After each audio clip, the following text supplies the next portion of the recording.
Welcome back to Split Decision. This week on episode 10, we'll be recapping UFC 292. Then, we're joined by the Ultimate Fighter Season 31 lightweight champion, Mr. Kurt Holobaugh. After that, we'll talk UFC Singapore, Holloway versus the Korean Zombie. And finally, our top 5 morning things. All right, let's go.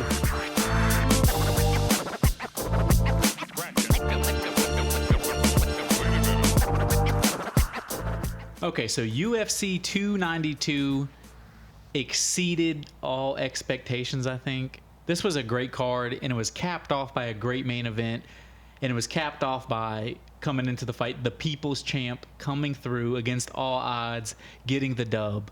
So we're going to start off our recap with the main event, and as we said, Sean O'Malley coming in the People's Champ, Sugar Sean, shocked the world, dropped Aljo, finished him. He's the champ. Yeah, I mean, first, actually, welcome back. Hope you enjoyed your vacation. That pretty much locks in another 51 weeks of you not leaving. So Thank you. hope you enjoyed it.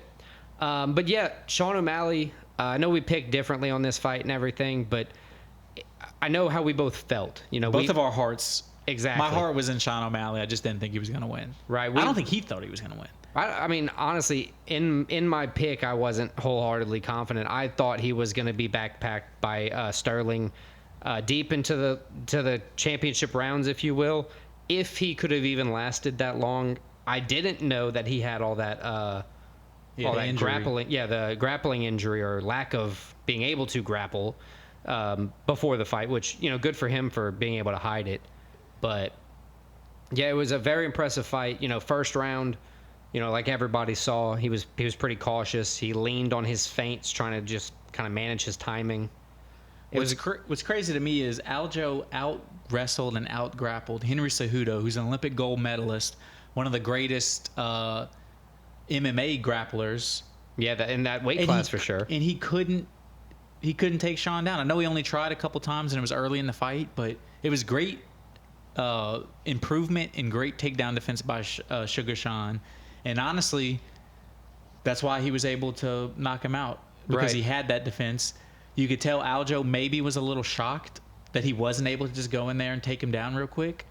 And by the second round, he was already rushing, and he rushes in for a takedown without any kind of lead up to it. Right. It was off of an O'Malley missed head kick. He thought O'Malley couldn't bring his leg down fast enough. If so you he'd be able watch to the get slow motion, you cheap can see takedown. him rush in, and you can see O'Malley reacted perfect.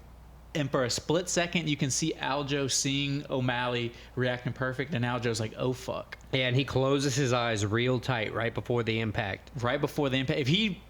If that wouldn't have happened, he would have been out cold, I believe, because it was that clean of a shot. Right. He saw it a little bit, so he braced for it a little bit.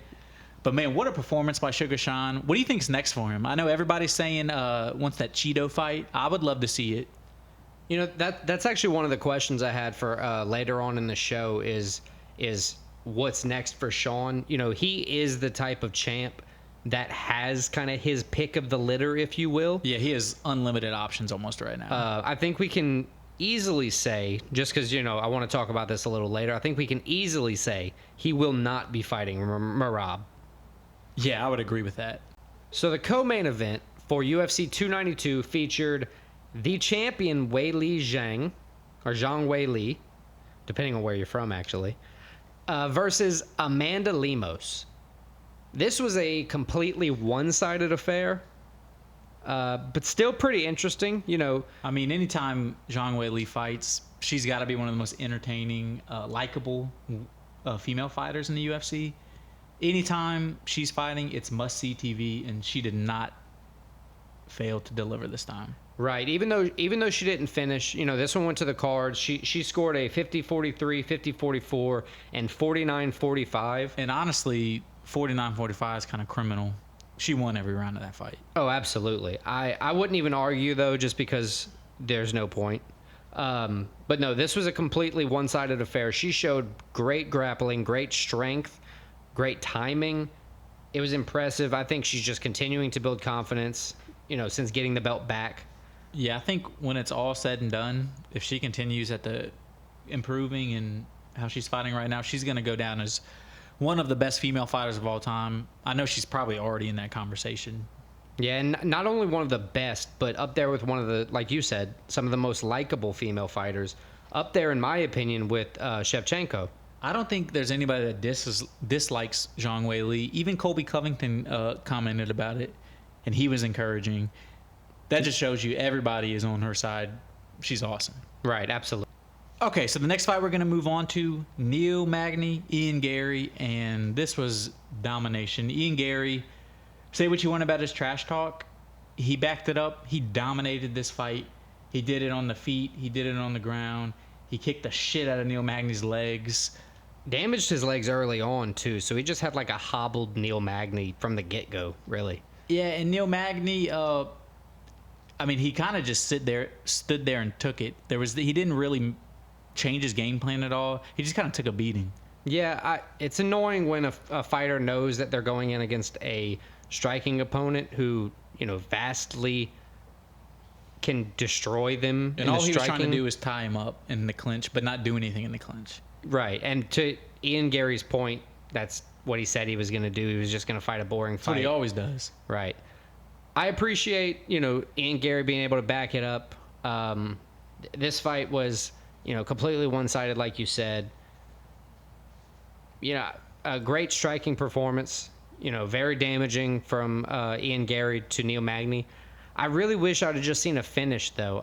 If he's as good as he says he is, I understand we've seen finishes from him before, but he had the man hurt several occasions throughout the fight. Yeah, it seemed like he was kind of playing with his food, and then it would have been way more impressive if in the third round he beat him up the whole fight and then finished him, but he didn't have the killer instinct in this fight. But he does move to 6-0 in the UFC, 13-0 overall. He's definitely getting the top 10 guy next. I agree. He's moving up. He called out Wonderboy. Wonderboy did reportedly decline, but we'll see.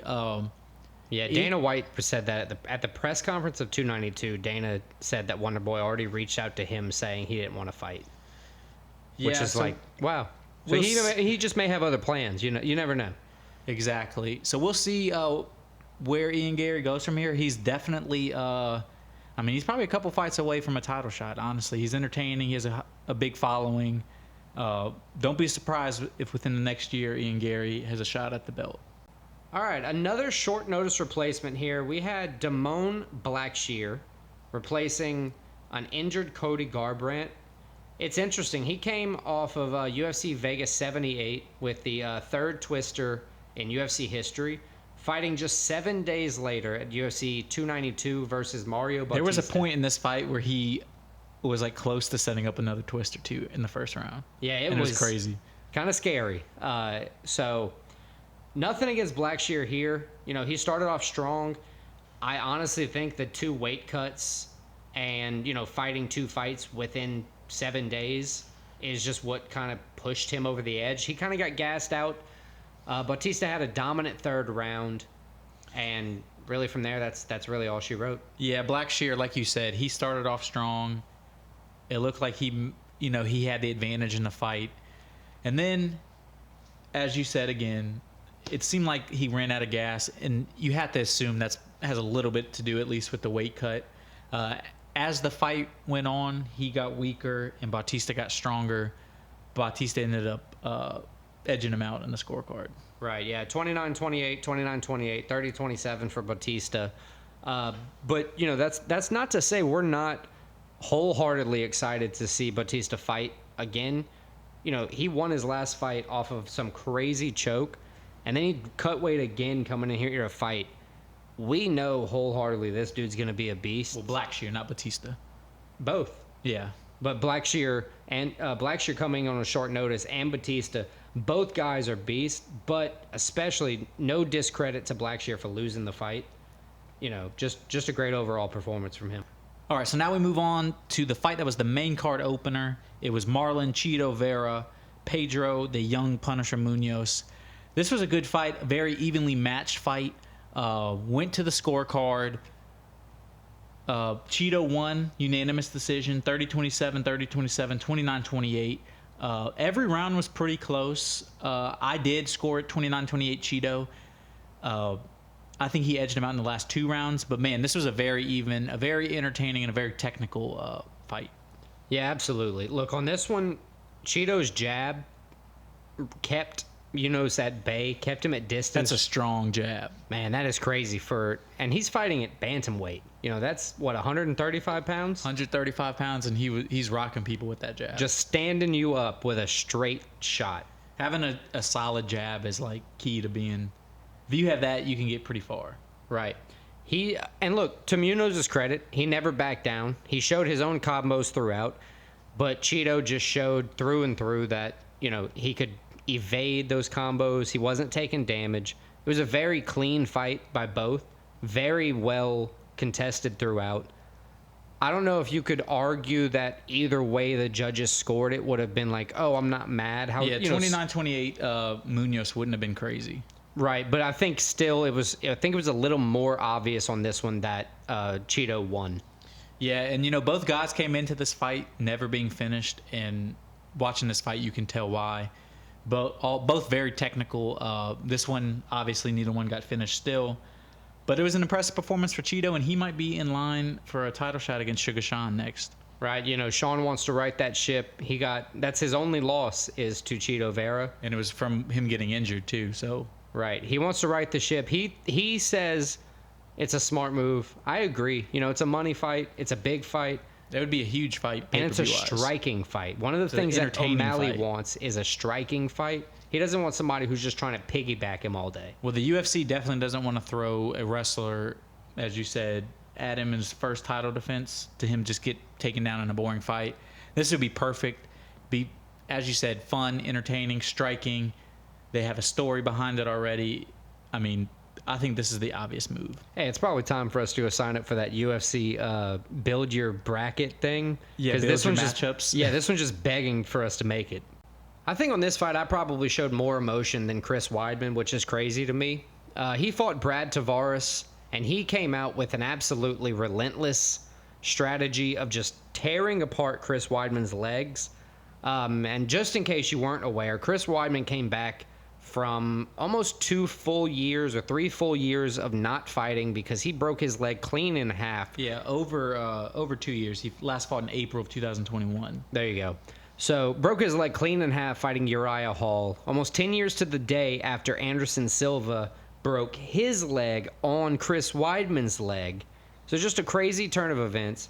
And then you got Brad Tavares coming in and just tearing this dude's leg apart. Yeah, and for Brad Tavares, watching the fight, I think we were both like upset about Brad Tavares, but after taking a step back, he did what he had to do. He took the path of least resistance.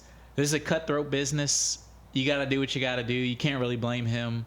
He's on a 2-fight losing streak coming in. Right. Look, and to what you're saying, like at any point he could get cut. I get it. Any point. He got to do what he had to do. It just hurts with such a likable guy like Weidman. It hurt Chris Weidman. To his credit, he knew. He knew, but he toughed it out through. You could tell about halfway through the fight, he was just determined to not I'm gonna lose. Make it to the end of the. I'm gonna make it to the scorecards. Right. I'm not losing by TKO via leg kick. I think at one point Tavares kicked him in the legs. It was late, probably in the 3rd round, and he kind of looked at him and pointed at him like, "Do it again." But it was just one of those things where it was at that point in his mind. He pushed past all the pain. He pushed past all the pain. There was nothing left because if you notice after the fight, he couldn't walk. Yeah, he couldn't walk. He was in a wheelchair after the fight. Right. And look, all around good guy. We don't want to say anything bad about Brad Tavares. Like you said, the guy's on the verge of getting cut in the UFC with 2 losses. I get it. In the moment, I'm emotional. It was tough to see, though. It was tough to see. Holy hell. All right, so the next fight we're going to talk about, Gregory RoboCop Rodriguez, Dennis Tululin, and RoboCop kind of came in and dominated. He got the finish inside 2 minutes. He was coming off of a loss, so this was a nice way for him to rebound, get back into the win column.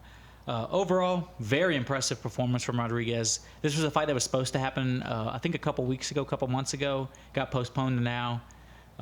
And Rodriguez, RoboCop, he took advantage of the postponement. He made himself look good in this fight. Right. Yeah. This one ended, like you said, under 2 minutes. It's a pretty dominant showing. We were actually talking to Dennis Tululin this past week. We've been playing a little bit of phone tag, but we should be interviewing him in the next couple days. So look out for that on an episode in the next couple weeks. Just we got to line him down. He's Russian, so it's a little bit hard kind of getting the schedules oriented. But yeah, it was a good fight for Rodriguez, RoboCop. I like to see what he's doing. I'm interested to see where Tululin goes as well, because he's not a bad fighter. He's not a bad fighter. He's just kind of had a tough... and he's a rare Russian kickboxer. Tough go of things. At least in the UFC. Well, you got Peter Yan. Right, but different, like big weight class difference. Yeah.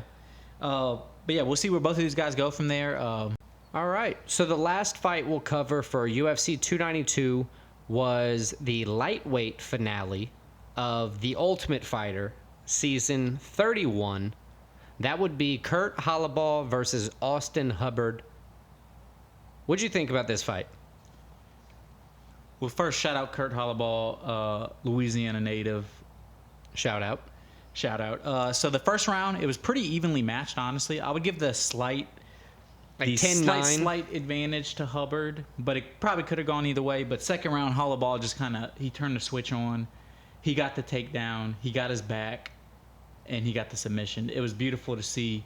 So this was actually his first UFC win, so congrats to him. So it's an awesome accomplishment. Right, second stint in the UFC. Well, actually, with this win, his first win in the UFC now, he was awarded the contract and a trophy. And that was also his 20th career pro win, so another congrats to Kurt. Right, big milestone there.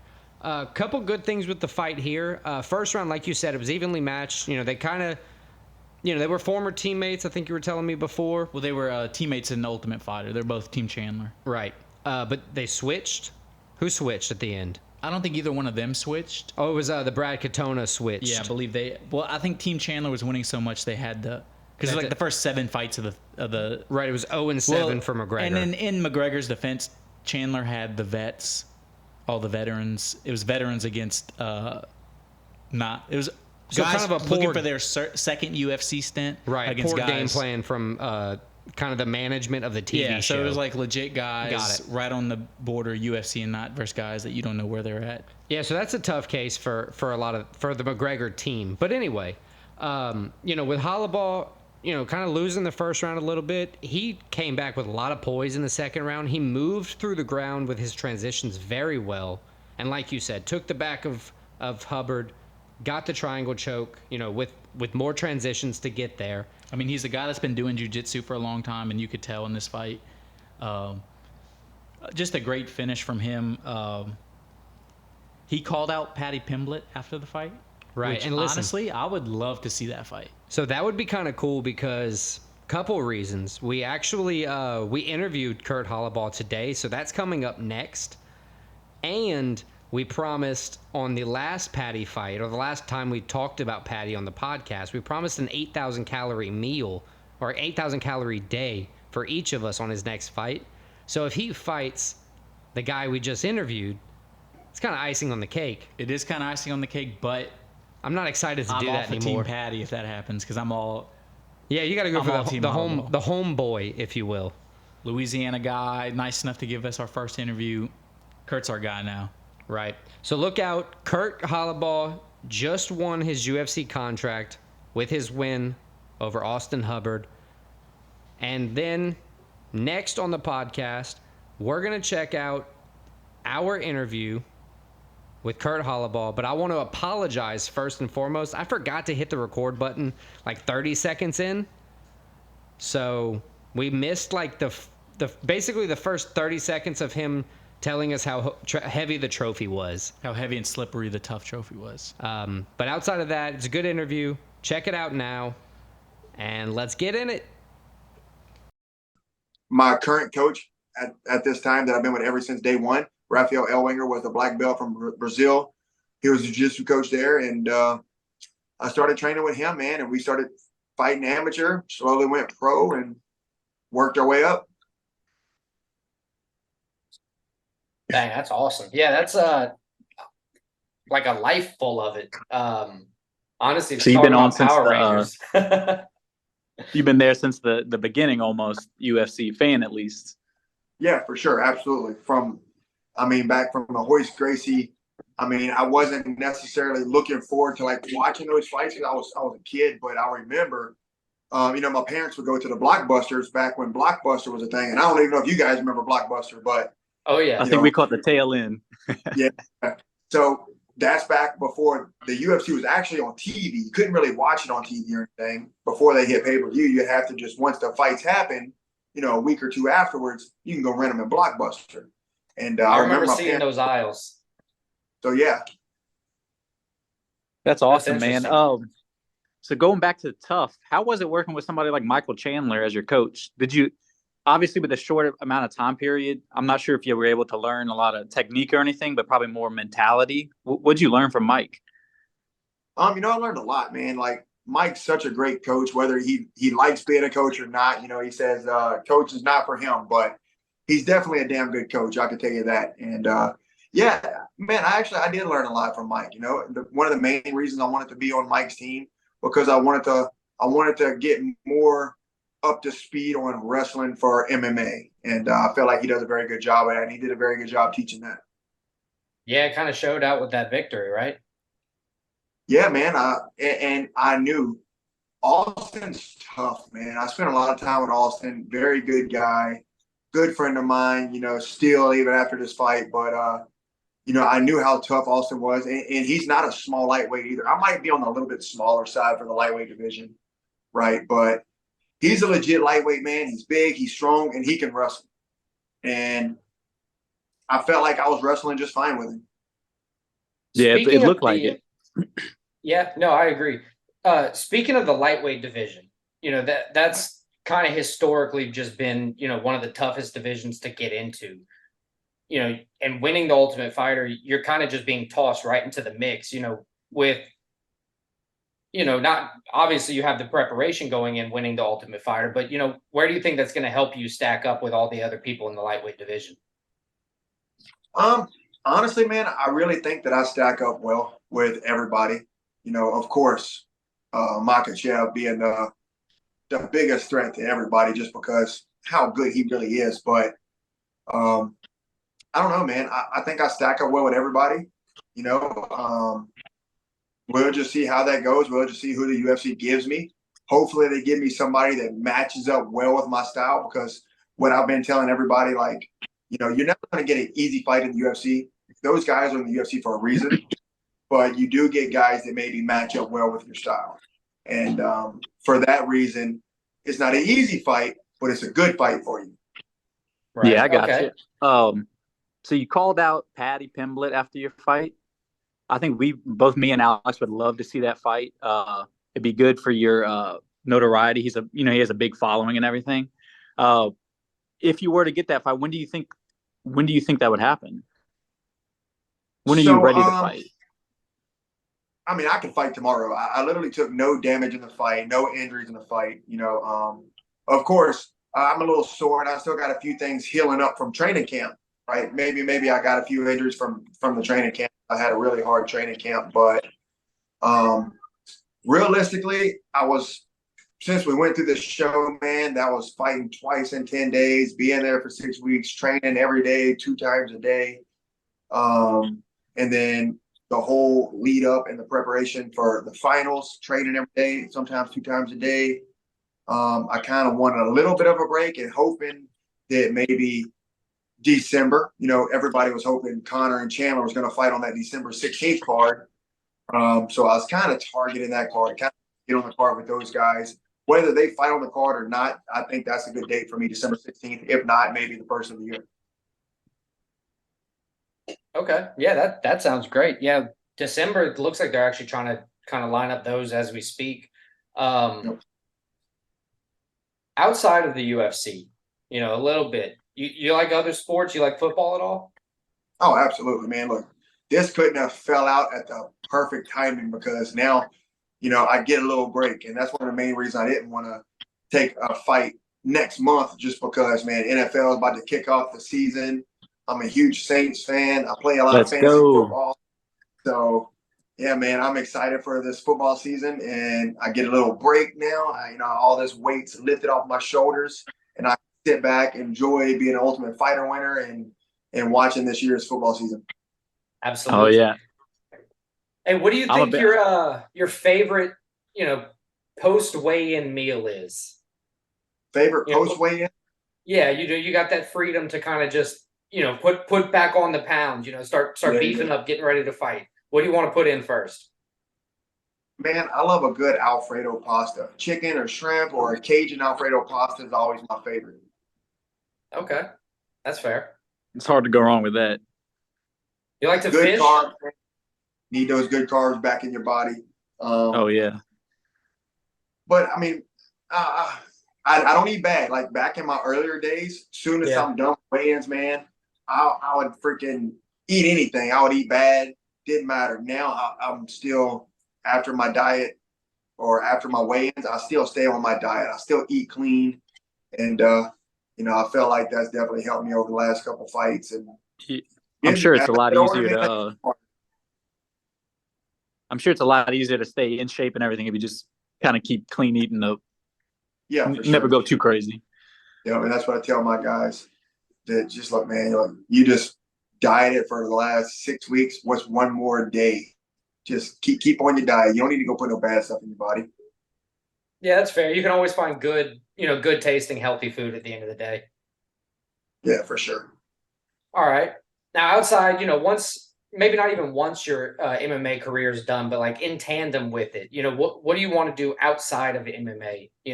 A lot of people, like yourself, you kind of have dual responsibilities going on. Half of your life's a fighter, half of yourself is trying to figure out how to make money, once you're not fighting. What are Right. your thoughts? What do you want to do outside of the MMA? So me and my wife, we actually own two Brazilian Jiu-Jitsu mixed martial arts schools. Um, and for the last couple of years, we've been putting a lot of work, a lot of time in our gyms, growing our gyms. Right now, they're doing really well. We have a lot of students. I have a lot of fighters out of my gym, amateur fighters, professional fighters. My kids train every day. My son fights. So I just put a lot of time into training all those guys, man. Making sure they're ready for their fights they have coming up, and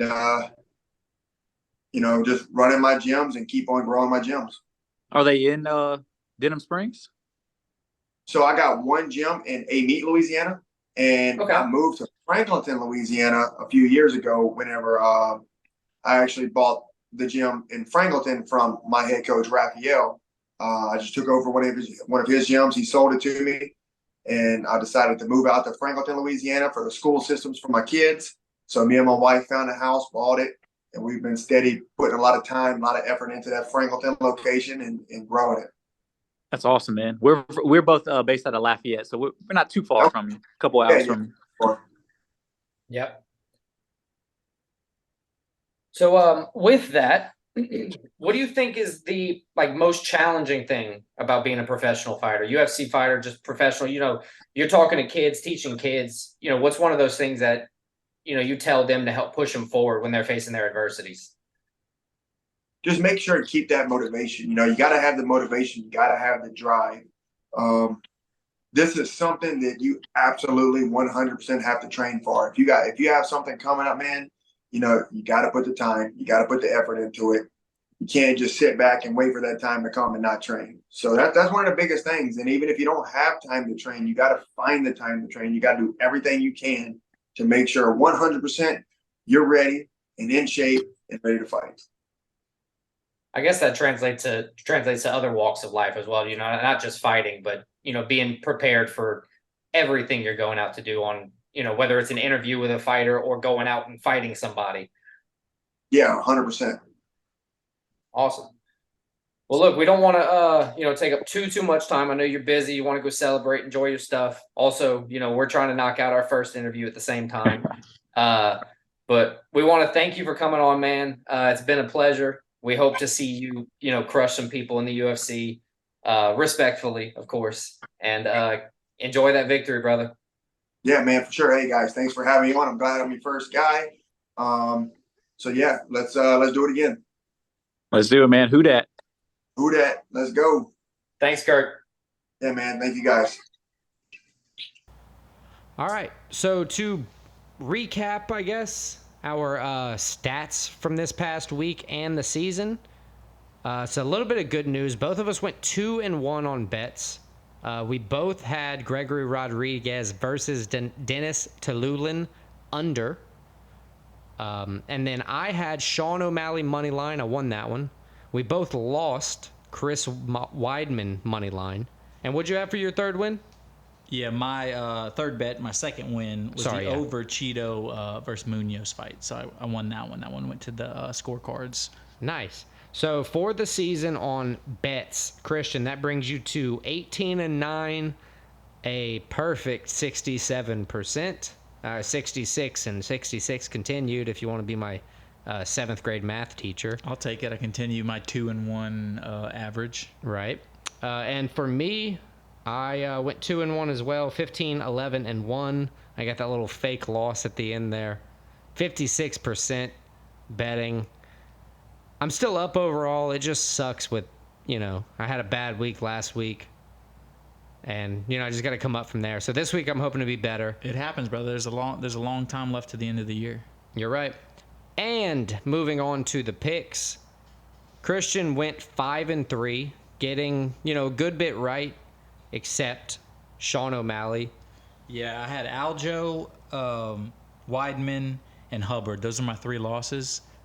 Honestly, considering we interviewed Kurt Holobaugh, I'm happy with I got that one wrong. And yeah, in a way. I love Sean O'Malley, and he won. He beat Aljo. I'm happy I got that one wrong. So I'm cool with it. 5-3, I'll take it. Right. Yeah, I'm kind of in the same boat. I went 6-2 last week. That's been kind of what I've done more than less this season so far, is just done a little bit better than you in picks, and you've just done a little bit better than me in bets. So if we can kind of merge those brains together, we'll be doing good. I only got Austin Hubbard wrong. I had him to win, but once again, I'm kind of happy I got that wrong with our interviewee that y'all just listened to, Kurt Holobaugh. And then I also got Chris Weidman, wrong as well. That moves Christian to a 37-25, 37 wins, 25 losses on the season for a 60% average, and moves me to 43-19 for a 69% average. But nice. We had one little thing we threw in last week. That was, we had Chat GPT pick the picks. So how do you think he did, or it did, this past week, Christian? I'm pretty sure he did about as well as we did, if I had to guess. Right. 5-3, 6-2, something like that. Right. Well, it picked Garbrandt, but Garbrandt pulled for injury, so I didn't want to count it against it, and also didn't redo anything. So Chat GPT went 4-2. It also didn't do the Ultimate Fighter Katana, because when we were messing with everything, that fight wasn't actually finalized. But it went 4-2. It only got it had Sterling winning, and it had, what was it? Was it Chris Weidman winning? I think it was Chris Weidman. It had I think so. Sterling and Weidman winning. So we all had Weidman. Yeah, kind of fan favorite. The All-American, Chris Weidman. Gotta love him. That's my boy. But yeah, that's what we're going to be featuring, week to week now, is Chat GPT picks. Found a way to make the AI pick games. If it gets good enough, we'll start betting with it. Screw it.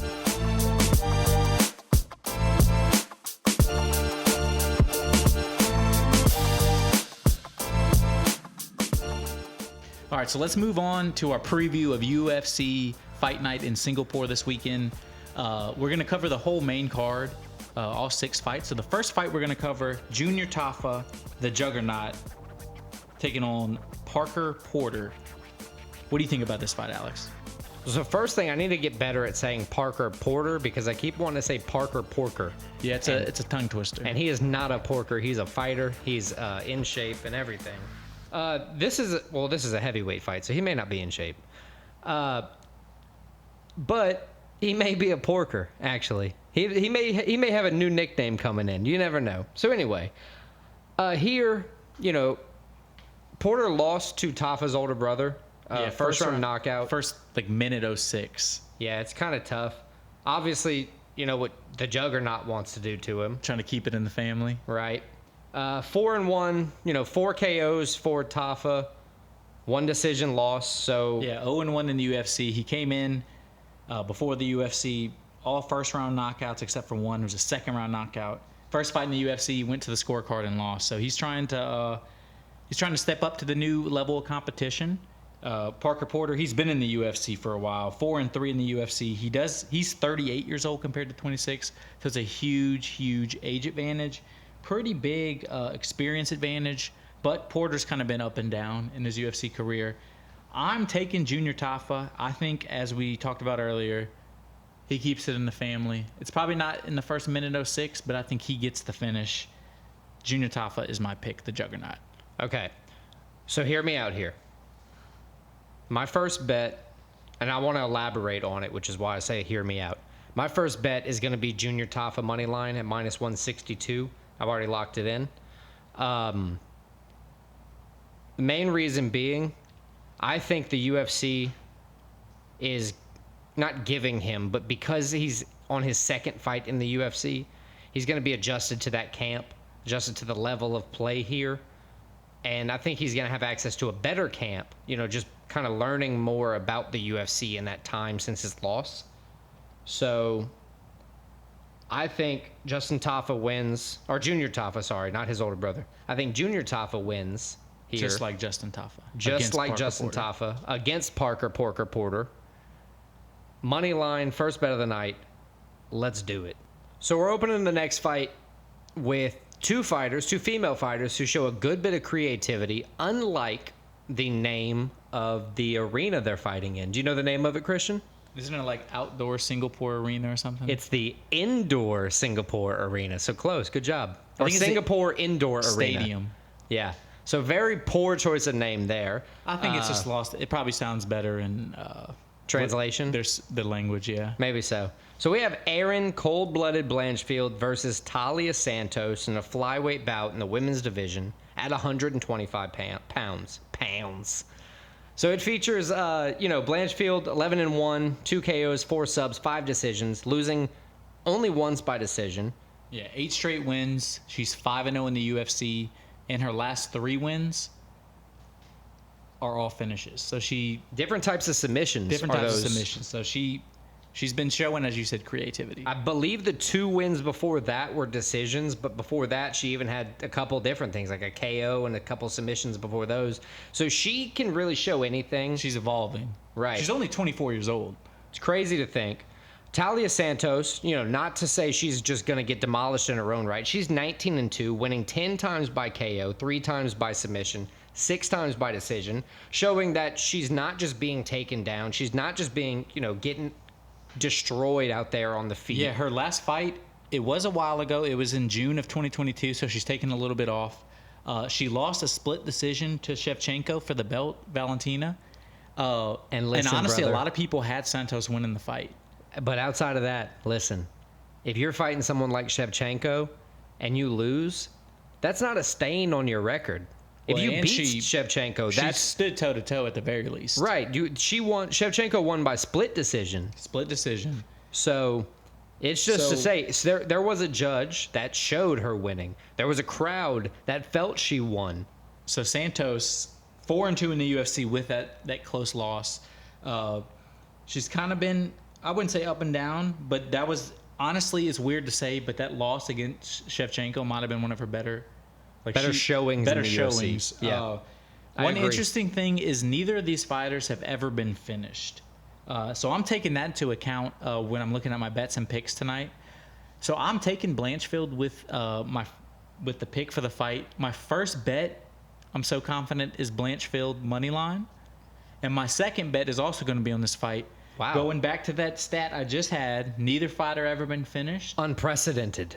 I'm going the over 2.5 rounds in this fight as my second bet. So 2 fights, So you have two bets, 1 fight. Aaron Blanchfield money line. Correct. And then Aaron Blanchfield, Talia Santos over 2.5 rounds. For Correct. your 2 bets in one. Not a parlay. Not a parlay. We do not condone parlays on this podcast.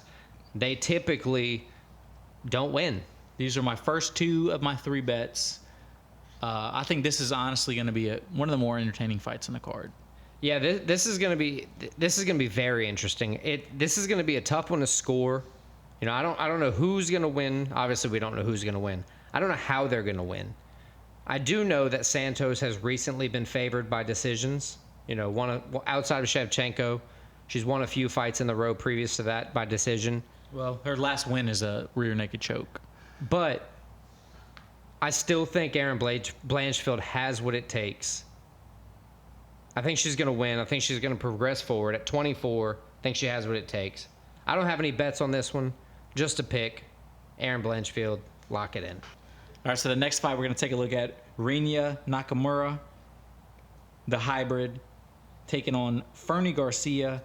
You mean Fernando? Fernando. Nakamura, 1-0 in the UFC. He's a big-time prospect. There's a lot of hype behind this guy. He's 7-0. He's a young guy. He's exciting. He does come in also with 3 straight first-round finishes.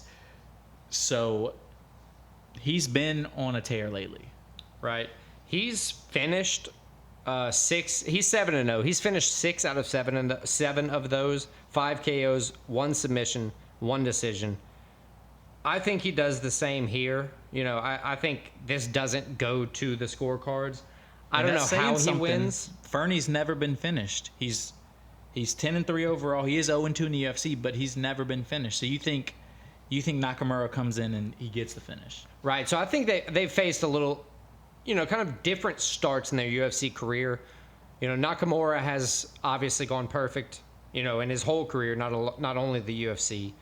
Whereas Garcia has dropped, you know, his last couple fights, his only fights. 2 UFC fights. Right. Everything in the UFC. All by decision, I'll add. Now, to your point, he hasn't been finished. But in somebody who's been finishing people in the first round, I'm confident in my pick right here being Rinya Nakamura, the hybrid. But I'm also confident in placing my second bet of the night, the under on the fight. Rinya Nakamura versus Fernie Garcia, under 2.5 rounds. Yeah, I'm probably going to agree with you. I'm taking Nakamura for sure as my pick. I don't have a bet on the fight, but I agree. I think he does actually finish Garcia. Moving him to a perfect 8-0. Moving on to our next fight, we're going to take a look at Giga Ninja Chikadze in the featherweight division at 145 pounds versus Alex Bruce Leroy Caceres. Among everything else, I love Bruce Leroy as a nickname. I can't get over that one. It's not a bad nickname. I don't love it as much as you, though. He also kind of looks to me like Che Dorina. Yeah, he gives off that vibe. He looks like he'd be, with a nickname like Bruce Leroy and looking like Che Dorina, he looks like a fun guy. I want to meet him. You're probably right about that. We might slide in his DMs this week. Yeah, I'm definitely going to try. So look, Chikadze here is trying to come off a loss here. His last fight was a while ago. When was it? It was January 2022, and that was his first loss in the UFC. He was 7-0 before that, so 7-1 now. Against Calvin Kattar. So he's taken a long time off. I know a lot of the guys do take a long time off after their first loss, but this is exceptionally long. It's been over a year and a half. Right. Look, he often KOs his opponent, so maybe he was just looking, you know, to figure out what happened to him. You know, what caused him to lose his first fight in the UFC? But a year and a half's a long time. You have to think if ring rust is going to, or octagon rust is going to come into play in this fight. He's taking on Caceres, who he's a pretty hot fighter. He's won 7 out of his last 8, including his last 2. He can do it on his feet. He can do it on the ground. He can go to the scorecard and win, which is honestly what he does most of the time. I think this is going to be Chikadze's a pretty heavy favorite. I think he's like minus 250 the last I saw. Yeah, something around there. But I think it's going to be closer than that. But I do have Chikadze getting the win. He's my pick for the fight. So, while Caceres can win in multiple ways, I got to ask. I mean, he's 21-13, right? Which means, you know, obviously he's not comfortable with losing, but he's faced, you know, quite a few losses. He's won 7 times by submission, but he's also lost 7 times by submission. Is it wise for him at this point to kind of lean towards going on the ground when at this, you know, he's kind of got a 50-50 shot of losing it? I don't think you think about it like that. That's his whole career. He's 35 years old, so he goes in phases, I'm sure. And you got to take the fight how you can get it. Now, in the same alternative to his advantage with those submission angles, Chikadze's only won once by submission, but he's also lost once by submission. So, in that same breath, could it be a good thing for Caceres to take the fight to the ground? It probably is, because I don't think he wants to deal with Chikadze on the feet. And we've And also that's why I'm picking Chikadze to win the fight. right. We also have the proof here with the 9 KOs. You know, often KOing his opponents. I have to agree. I think Giga Chikadze wins the fight, probably by KO. All right, so let's move on to the co-main event. Anthony Lionheart-Smith rematching Ryan Superman Spahn. These two fought 2 years ago, September 21. Anthony Smith won by a first-round rear naked choke. So it is kind of it's a weird thing that they're doing this rematch. It is kind of an even fight, but you wouldn't say it needed a rematch, but here we are. Anthony Smith is coming off 2 straight losses. His last win, in fact, was 2 years ago against Ryan Spahn. So he's been up and down lately, 35 years old. Taking on Ryan Superman Spahn, who comes in. This is a crazy stat I saw about him. Last 6 fights, all first-round finishes. He's 3 wins, 3 losses in those fights. Jesus. So his fights are chaotic, and they happen quick, and a lot happens. Man, comes out swinging but gets caught half the time, huh? Caught, choked, however, which way. And you said first round? First round, 6 straight fights, 3 wins, 3 losses. Jesus. All right. So listen, I got Anthony Smith, 36 wins, 18 losses. His wins, he has 19 KOs, 14 subs, 2 decisions, 1 other. You know what I saw on the other fight was just other, NA. 1 win, NA. So I don't know what that is. It was old, I saw that too, but I didn't look into it, so I'm not sure what happened. Yeah, but I just can't mention it because I got stat corrector over here. If I don't say it, he's going to say it. So here we go. I was waiting for you to misstep. And then losses, 10 KOs, 4 subs, 4 decisions. Facing, like you said, Ryan Superman Spahn, 21-8, 6 KOs, 12 subs, 3 decisions for victories. 3 KO losses, 3 sub losses, and 2 decision losses. This one's hard, man. It's tough because I see Anthony Smith all the time. He's a likable guy in like 90% of the situations I see him in. But I think that's most of the time just him being a commenter, you know, practicing his lines, you know, kind of knowing what he has to talk about beforehand. Yeah, I don't know if he still has it for the top competition in the UFC. And that's not to say that Ryan Spahn's the guy that's going to upset that balance. Yeah, I think this is a pretty even fight. Both guys are kind of in the same place where they're not really... Right, they're 8 and 10 ranked respectively. You know, I think Anthony it's Smith, a weak division, and you wouldn't say they're serious title contenders, either one of them. Right, with a victory here, I think one's going to be going up, the other's going to be going down. You know, the other's going to be not getting a title shot by any standpoint, but going to be going towards a path and where he could see one eventually. Despite their first fight, and, you know, I can't really tell you why. I just got a feeling, though.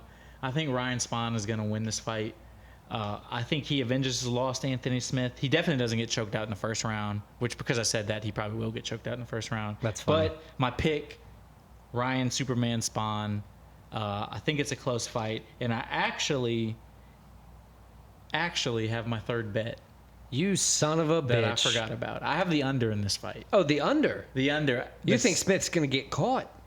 I think I'm going to play into that 6 straight first-round finishes. I think it's going to be 7, and I think he actually becomes takes 4 the and 3. finish He this takes time? the finishes. Well, don't say actually like he hasn't. Just Well, 50% I'm saying of the time. 3 and 3. Like, it's a toss-up. I think the coin flips in his favor this time. He gets the first-round finish, Ryan Spahn. Hey, before I tell you mine, I just want to know if, you know, in a coin flip situation, do you pick heads or tails? What kind of guy are you? Despite the age-old adage, I'm a heads guy. Yeah, I like me some heads too. Anyway, I pick, and my third bet of the night as well. Well, not same bet, but same fight. I actually pick Ryan Spahn as the winner. My third bet is Ryan Spahn money line. Well, there we go. We're on the same page then. Yeah. I think we're going good here. I thought for sure you were picking Anthony Smith, but I wholeheartedly agree with you. I think the The finishes are going to come through here, and I think Ryan Spahn's going to win by not decision. And to finish off UFC Singapore, we have the main event, Max Blessed Holloway in the featherweight division at 145 pounds versus Chon Sung Jung, the Korean Zombie. That's probably what we should just refer to him as because that's what everybody else does. Yeah, he's the Korean Zombie. We all know who we're talking about. Just got to put some respect on his actual name, though, because I don't know what he wants. Some of the coolest merch, by the way, if you ever get a chance to look at that. You told me that earlier. I need to check it out. We have Max Holloway versus the Korean Zombie. Max Holloway's 24-7. He's got 10 KO victories, 2 subs, 12 decisions, 1 submission loss, 6 decision losses. Look, in my opinion, Max Holloway is one of the GOATs. If Volk would have never came along, he's the best 145 featherweight ever. And to his credit, as we've all seen him say against Calvin Kattar, one of the best boxers in the division ever, if not That's still one of the most impressive performances, looking at the commentary, talking to them, while also outboxing Calvin Kattar. Man, that was crazy stuff. I don't ever want to see Max Holloway retire, but when he does, I cannot wait to see his exhibition boxing bouts. Oh, yeah. He's one of my favorite fighters ever. Not only the way he fights, but like his attitude. He's just a cool-ass dude. Right. I don't think anybody even Volk. No, it's all you win those fights with respect every time. Yeah, like he's a cool-ass dude. And then we move same on. thing you can say about Korean Zombie. Everybody loves this dude. In fact, when they booked this fight, a lot of fans were upset because they felt like it was unfair to Zombie, kind of just giving him a sacrificial lamb, although they both wanted the fight. Right. Because they've both been around forever and they've never fought. So it's crazy to think that they've both been around forever and Max Holloway's, 31? He's 31. That's nuts. That is crazy. So he still has a good Because I felt like he was few years. 40, like 6 weeks ago, I think I told you he was 38. Yeah, he hit his prime when he was like 26, 17, 27. I feel like 17. Oh. So anyway, the Korean Zombie, 17-7, wins or 6 KO wins, 8 sub wins, 3 decision wins, losing 4 times by KO and 3 times by decision. Listen, Holloway here, since 2019, he's lost, of course, we know, 3 times to Volk and once to Poirier, moving up to lightweight to fight him there. None of that's a stain on him. My biggest question is, does the Korean Zombie rise from the dead here? No. Or do we stay blessed with Max Holloway? We're staying blessed. I mean, how many times have you seen the next guy Max Holloway's fight and they say he's going to be the next guy? He's coming. Max Holloway's on his way down. He keeps losing to Volk, and then he dominates him. He did it to Calvin Kattar. He did it to Yair Rodriguez. He did it to Arnold Allen. I think he's going to do it again, except this time he's not facing an up-and-coming guy. He's facing a guy that's already kind of on, no offense to this Zombie, but he's a vet, but he's not in the prime of his career. Right. So I think Holloway, this is going to be a masterclass by him. I think he's going to outbox Zombie. I think it goes the distance, but I could see like 4th, 5th round where it's just TKO has so many punches, so much damage that they like throw in the towel or something. But I have Max Holloway winning the fight. I think we stay blessed. I think he's going to put pressure on where do we think about a 4th fight even though he lost 3 times to Volk? Because who else is Volk going to fight? And he beats everybody else literally. And even in the fights where, Holloway's lost 3 times to Volk, it's still impressive outings. Yeah, I would say the last one, Volk I wouldn't say dominated, but kind of dominated. But He's the a first 2 different were man. very close. Second one, arguably, people say Max Holloway won. And yeah, Volk's kind of a different guy now. He kind of took a whole nother step up. But Max, I mean, he's great. He's blessed. He gets the win. I agree. Max Holloway for the win. Let's lock in those picks for UFC Singapore, and we'll move on from there. So to give a little highlight, we just finished talking about our preview for UFC Singapore, breaking down our picks, our bets for the week. Want to add in one little thing. We had ChatGPT pick for the 2nd week in a row. They went 4-2 last week. But here are the ChatGPT picks for UFC Singapore's main card. They have Junior Tafa, Aaron Blanchfield, Rinya Nakamura, Giga Chikadze, Anthony Smith, and Max Holloway. Lock those in for ChatGPT. Comment who you think is going to win below. And let's go.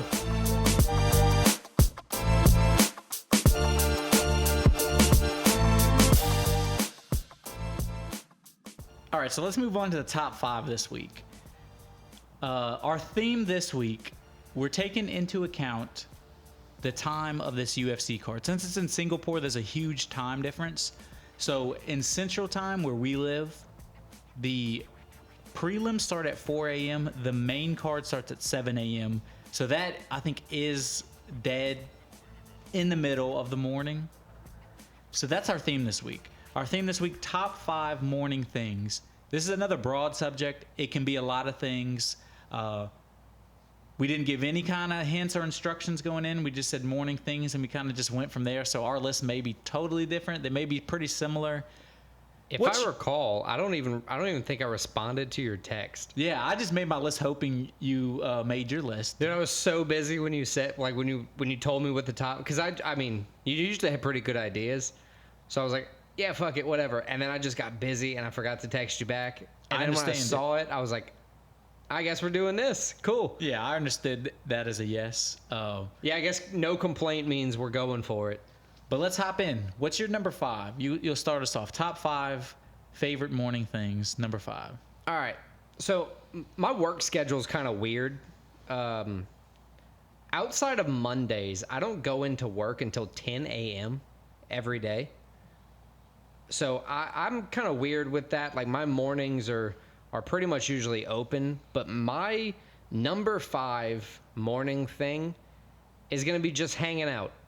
Whether that's like waking up, like, I don't set an alarm most days. So I'm able to just wake up whenever I wake up, and I sit in my bed. I read a chapter of a book, whatever I do. It's just, I kind of hang out in the morning. I lazily shower, eat whatever, just hanging out. My number 5. That's a great pick. Nothing worse in the morning than having to rush. So having the exact opposite of that has to be one of the best things. Right, and we both worked the same previous job that I had, so where we were rushing every morning. Right, we're trying to get there to beat the people there, just so we have an opportunity to get the fresh coffee. It was crazy. Okay, so my number 5, it's a thing that is a treat. It's a privilege. It's very fun to do. Just because of the price and the way things are right now, we don't get to do it a lot. But my number 5 is an early morning tea time, early morning golf. It's so fun. It's a great way to start your day. You're outside. You're having fun. You are kind of frustrated because we suck at golf, but you would still rather be doing that than pretty much anything else. You get done. If you get a good enough tea time, you're done like an hour before lunchtime. Right. Like, you got to go wait in line to wait for the place to open for lunch. I wholeheartedly agree. I love a morning golf. An early morning golf is great. It gives you a reason to wake up. It's kind of one of those things that wakes you. You're so excited for it. Even if you're bad at golf, you're so excited for it. It's like a Christmas morning for an adult. It's like a Christmas morning, or like when you had a field trip in school and you were excited. Right. You can't sleep the night before. You wake up before your alarm the morning of. You're excited. And like you said, even though we're kind of mad when we get out there because we're terrible at golf, and I'm talking terrible. We're both shooting in the, like, just under 120s, both of us. We're both at about 112 strokes. And the way I like to say about that is we get our money's worth. Exactly. We're out there for a good time. You get to drink a little bit, too, in the morning, which is always a good time. A little day drinking. And that leads me into my number 4. It's a morning beer. No, I'm kidding. Not a morning beer. That would be nuts. I'd have to check into an AA meeting after that. My number 4 morning thing is going to be hitting the snooze button. Whether it's 1 time, 2 times, 3 times, or 4, it doesn't matter. When you're in high school, you hit the snooze to be late for first period. When you're an adult, you hit the snooze to be stuck in traffic and use that as an excuse to be late for work. It doesn't matter. Everybody, I think, on the planet loves hitting the snooze. I think the biggest thing is that a lot of people just have the responsibility not to do it. Yeah, it's a hard thing to manage. I set my alarm a little bit early just so I can have the satisfaction of hitting the snooze a couple times and still being able to make it to work. See, I'm the kind of guy that if I hit the snooze once, I sleep until noon. I can't, like, if I don't wake up on the first alarm, I'm done. That's why I like the snooze button. I'm a solid, like, give me 2 snoozes and I'm up. No, see, I like your pick, though. For whatever reason, if I hit that snooze button 1 time, I drift into a coma. So my number 4 is very similar to this, except, brother, I'm not hitting the snooze button. I'm hitting the stop button. My number 4 is sleeping in. When you get that satisfaction, especially when it's a day off you have from work or something, or even just the weekend and you know you can sleep in. When you get that satisfaction of skipping your alarm and you get to sleep to 9 o'clock, 10 o'clock, hey, if it's a good night before, maybe 11 o'clock, that's one of the best feelings. You just get to lay in your bed. You're drifting in and out of consciousness. Those are usually, I've never had a bad dream in that moment. It's only like pleasurable dreams. I think it's because the sunlight plays an effect. But my number 4, sleeping in, that's just an amazing time. Man, sleeping in, that, I take that for granted. I haven't done that in a while. I haven't been able to do that in a while. I have 2 kids. As you get older, it's one of life's like simple gifts. One of the things I found as I've gotten older, and it may just be the fact that I have, like I said, 2 kids, and I just have like kind of that overarching fear in my entire life about something's going to happen to one of them. I just wake up early. It's crazy. I don't sleep late. I want to sleep late. Even on my off days, you know, it's 6 or 7 a.m. and I'm happy about it. You know, I like the pick of sleeping in. I just can't do it, unfortunately. What you got for number 3? So my number 3 is gonna be, I don't know how to put this the right way to not like, it's caffeine. Is it coffee? Is it an energy drink? It's your morning juice that gets you going, whatever it is. Even if it's a key bump, I don't care. Whatever gets you going in the morning, your morning start, whatever it is. Smoke a bowl, wake and bake, do a bump, coffee, energy drink, whatever. To me, when you say that, I'm picturing somebody shotgunning a C4 energy drink. Yeah, look, whatever wakes you up in the morning, whatever gets you out of bed and gets you off to your day. My number 3 pick is, I guess we'll just label it as your caffeine. It's a good pick. I'm a big coffee drinker. Occasionally I get a Celsius in the morning. Man, caffeine Nothing scares better. the shit out of me. It does, but it's also so good. I used to, back in the day, I would drink, you know, probably an 8-ounce Red Bull on the way to work. Then at lunch, I'd grab an 8-ounce Red Bull. Then on the way home, I'd grab a 12-ounce Red Bull because I was tired. And now, so since then, this has been since probably November 21. I drink like 2 cups of coffee a day. That's what I'm talking about. Or Yeah. 1 Celsius. So I don't do any caffeine now. And it's kind of crazy. If I try a Celsius or a cup of coffee, dude, the no extra shots, just a base cup of coffee, I am jittery and I am just ready to try to work. The problem is I can't focus. That's why it only hits at number 3 for me. What you got for number 3? So my number 3 is a little bit different than what I've been going with. This is also one of life's simple pleasures. It's a great breakfast food. It's a staple. I have waffles. A good solid waffle, more like a stack of waffles. So you with some good syrup. I mean, that's probably the best, everybody's favorite breakfast food. You just can't eat it every day. It's not practical, but it's such a treat. It's so good, especially if you get some good syrup, some warm syrup. Put some butter. You can put fruit in them. You can put whipped cream on them. Yeah, you can. Chocolate. You can tons of variation. Hey, look, there's also, now I'm going to say a positive thing about your pick, and then I'm going to say a negative thing, but then I'm going to round off with a very positive thing, okay? Number 1, positive thing. Waffle cones for ice cream and pizza are also a thing. Yes. Number 2, you should have gone with pancakes. No, oh, wait, waffles are better. Wait a They minute. hold- I'm sorry. Never mind. Let me scratch the whole negative thing. Because on the Shrek movie, the donkey actually said, because in the morning, I'm making waffles. I thought he said pancakes, but I just remembered it as I was saying the waffles hold the syrup. Right. So donkey was right. So Eddie Murphy, yeah. good for that. So no complaint, actually. I love the pick. My third thing is all I'm going to say about it.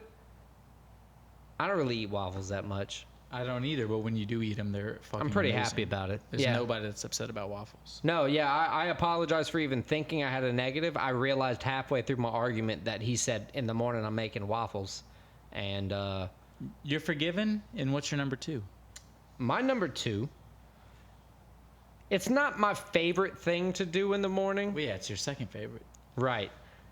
But it's not a thing I'm also all the time good at. Once you get into a routine of it, it works a lot better. You know, once you start it, you get past the beginnings, it works better. But I'm talking about my number 2 being your workout or exercise. I agree wholeheartedly. Especially with how hot it's been this damn summer. We're talking going run before it's 100 degrees at 9 a.m. We're talking getting your push-ups in, getting your sit-ups in. If you're doing yoga, if you're taking your ice bath, do it all before It just starts the your day day off starts. so well. It motivates you. You that's the best you'll ever feel when it's like 9 o'clock and you just had a hard workout or something in. Even if it's not a hard workout. Look, Even if if you you're just just sweat. getting started, Yeah. just do something. You're going to do something at the beginning of your day. You're going to feel better. My number 2 is workout or exercise because I don't exercise every day, but I do know when I do, I feel better when I do it in the morning. I feel more exhausted when I do it at night, number 1. I feel better when I do it in the morning.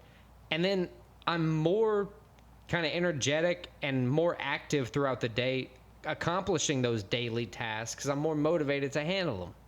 I love your number 2. What's yours? I thought about picking it, but I didn't want to be that guy. But it works for you. I'm that guy. I could use some self-improvement anyway. So My number 2, we kind of hinted at it earlier. It goes a lot with hitting the snooze. It goes a lot with your hanging out. My number 2 is my bed. My Nice. favorite thing in the morning, the place everybody wants to be. is your bed? Not necessarily my bed, but your their specific bed. Got it. 7 a.m., 8 a.m., just laying in the bed, nothing to do. You can put the TV on, you can scroll your phone. You can do none of that and just fall in and out of consciousness. Laying in your bed is the best part of everybody's morning. It really is. Like, a lot of people, like, especially nowadays where, you know, social media is so prevalent everywhere, waking up, checking the feed. You know, I don't do it. I don't do it every single day. But I know some days, especially after I posted what I think is a good video. Oh, you got to go check the numbies. Man, I got to see if that thing popped off. Dude, I woke up after Saturday, and we had 30, 40,000 views on a little Sean O'Malley clip we posted. I mean, It's a good feeling. can you not say that doesn't start your day off great? Then you seen that that's- screenshot a couple times to the people, make them feel, hey, you're part of this too. What better way to start off your day? Right. It's like when you send me a like tweet. It's like, oh, we got him.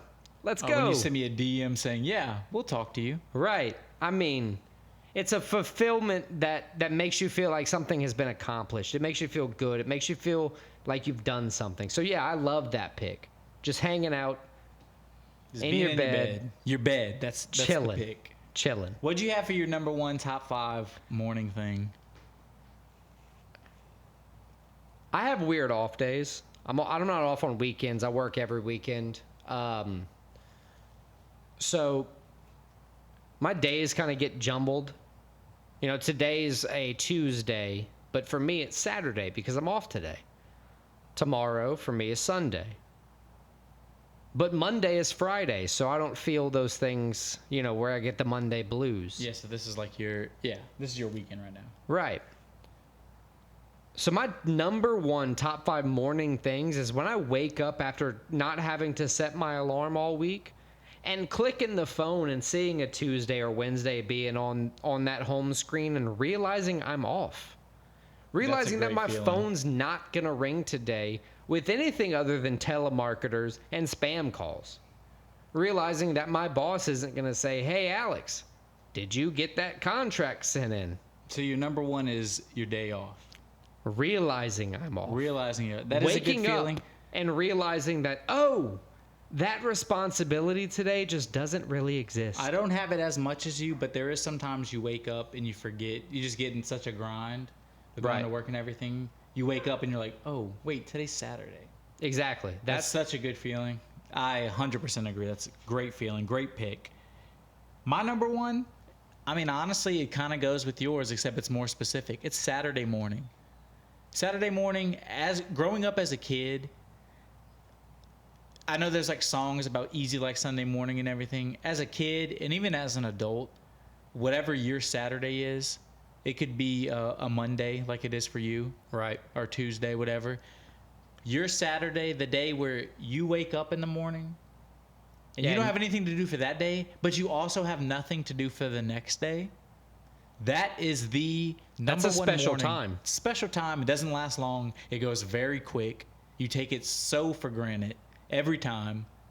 And we're also coming up on the biggest season where those weekends, not the metaphorical weekends like I have, the Tuesday, Wednesdays, the real Saturday and Sundays, where those are going to be encapsulated for the next 8 months by sports, for a lot of men across, a lot of people across the country.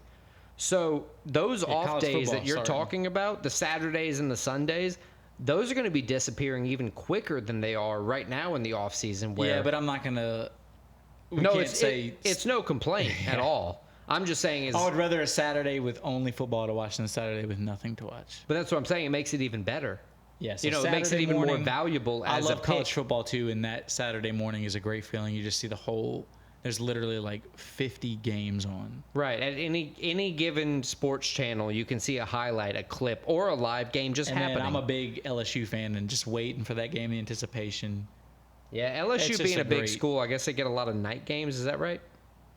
Being a big school, and just because that's their thing is the night game. Because there's big schools that get day games. Or I guess not. I don't want to say night game. It's more primetime games, right? Yeah, but there's big schools that primetime in college football is also like 2:30 on Saturday. Oh, like traditionally. Okay. Gotcha. But yeah, that's my number one. That's our top 5. Let us know what you think, and then stay tuned next week when we're gonna have another special theme top 5. All right, to jump in a little housekeeping.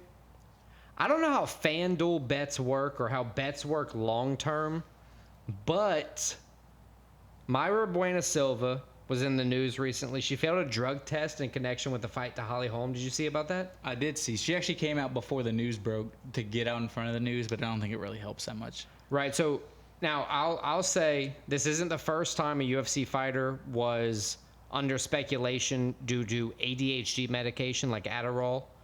Yeah, she made it sound like it was because of her Adderall. Right. That's what I'm saying. That's not the first time a fighter was actually failed a drug test because it tests positive like an amphetamine. Yeah, but I want to say if you have a prescription, I may be wrong, totally wrong, but I want to say if you have a prescription, you can take it. But it's technically a banned substance after looking it up today. I mean, it is a performance enhancer. Right. So she's fighting it. She has a prescription for it. But she still faces a possible suspension. But I mean, if you know it's against the rules, that's on you. Right, you're a fighter. I mean, you know what you're doing. It's kind of like Josh Gordon smoking weed. Yeah, it's like, it's not that bad, but like, come on, bro. Right. Now, my question. I know this is long ago, but I put money on Holly Holm to win the fight. Does this if it gets overturned, do I get my money? No. Well, you might get the refund. You're not going to get the win. Or is it statute of limitations? I mean, I want something. Just saying. What do you think? Yeah, that's crazy. Disappointing to see because she was kind of sniffing at a title fight, and definitely not anymore. Even Juliana Pena came out and said something about it. Now, with this, I don't think it completely snuffs out her title fight possibilities. But she's it does just put a stain on like the current trajectory she was on. So she just may have like it delays it at the very least. A 6-month window, right? At least a 6-month window to where she, may lose a title fight because the title may change hands at that point. You never know. So did you see this? Have you been keeping up with the Dylan Dennis, Logan Paul banter back and forth? Dude, I got on his Instagram the other day and I was floored with the shit that was on there. It was just all about Logan Paul. Is that his fiance or his wife? I think it's fiance right now. I may be wrong. It's at least fiance at the very least. Right, more than girlfriend, less than wife. Let's go with that. A model. She's been famous for a while. She's dated a few guys. A few is an understatement. Few is an understatement, but Jesus, some of them are just actual pictures with her with dudes. It's not necessarily. But there are some that are there were clips questionable of her saying things that were just unsanitary. Yeah, the clips. It is a brutal move. It is the fight game, though, that Dylan Dennis is doing. I respect it. They had a press conference today, and he had a killer line about, I don't want to say it, I don't want to get canceled, but his wife being promiscuous, his girlfriend. Oh, yeah, I saw that. Y'all They looked that threw up. things at each other. They Yeah, apparently Logan Paul couldn't- threw a cake at him, right? a cake of Dylan Dennis at Dylan Dennis. They couldn't have a Inception. face-off because something was happening. So then randomly Mike Perry came in, and he was the backup fighter, and he did a face-off with Logan Paul. It almost makes me think the whole thing, they're never going to fight, and they both knew it. But I always had an assumption just a that circus. boxing was a sham. And a like lot of it's boxing rigged. is. It just, I don't know. I wouldn't like, say high-level boxing, but like this could very possibly be rigged. It's all Logan Paul is confusing a to scam me. artist, crypto scam artist, so I wouldn't put it past him. But yeah, it was crazy. It's in the news. It sucks that that's fight news now, but it is. Right. But yeah. So a couple more questions, or I guess a few more questions. Dana White, after the UFC 292 fight, he came out and he was saying, look, Chris Weidman, I love you, but please retire. Chris Weidman, of course, said, no, I'm coming back better than ever. What do you think? Should he retire? Can he come back? What's going on? He lasted through the whole fight. So, first I'll say, as a fighter or any competitor, you can't say they should or shouldn't retire. That's totally up to them. It's how they're feeling and everything. I agree to that. We don't know how he feels. Yeah, but I also side with Dana White, where it sucks to see a guy that was once a great fighter, one of the best in the UFC. He knocked out Anderson Silva, and he's clearly not himself anymore. So it sucks to see that. He's lost I think 7 out of 9. So I mean, it's been a while, even before the leg break, and then plus a leg break. I understand what he's trying to do. He's probably just waiting for one win to retire. Tough to see. I'm not going to say he should retire because I agree. I would like to see him get another win, but I totally understand the people that are looking out for him saying they want him to retire.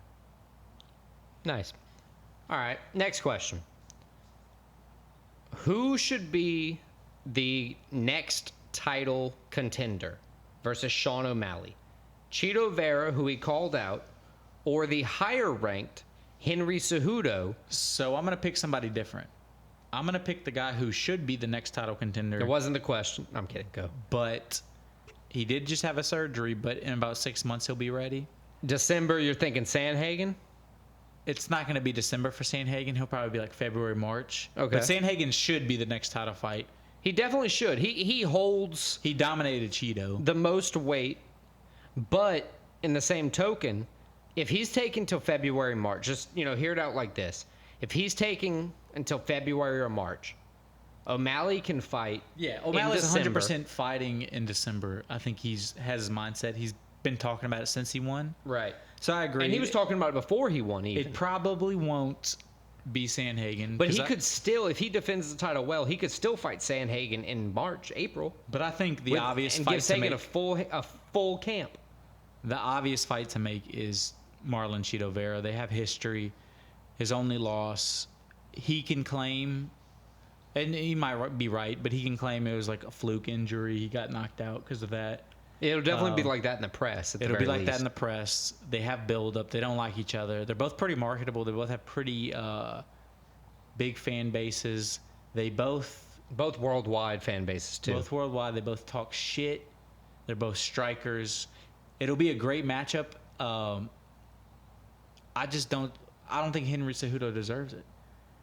He retired, waited all that time, and then lost to Aljo. Why would he get another title shot after that? He came in an immediate title shot after a long layoff. I don't think it's Henry Cejudo. I think Cheeto's the right fight to make, both octagon-wise, like who deserves it more, and like pay-per-view money-wise. Yeah. I think Cheeto's the fight to make. Cheeto, Sugar Sean. My tandem question to that was going to be why, but I didn't even have to ask it, so thank you. And then lastly, do you think with Dustin Poirier, still in the limelight, Brendan Allen surfacing, you got Kurt Holobaugh, who just won the Ultimate Fighter Season 31. Do you think we're going to get another UFC New Orleans?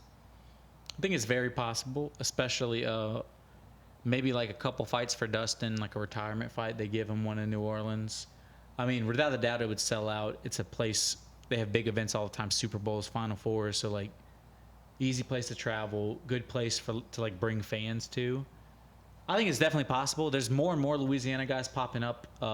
Seems like all the time. I don't want to say started with DC, but getting a belt puts it on the map. Yeah, he kind of paved the way for the popular UFC fighter from Louisiana. Yeah, I don't see why it wouldn't, but you just never know. But I think there definitely should be one in New Orleans. At the very least, a Dustin Poirier retirement fight in a few years. Thanks for listening to episode 10 of Split Decision. Check us out next week where we recap UFC Singapore and take a look at UFC Paris. Pringles, the shape, is actually called a hyperbolic paraboloid. Like and subscribe to this episode of Split Decision, and check us out at splitdecision.blog, where you'll find our most recent posts, videos, and all the links to our socials.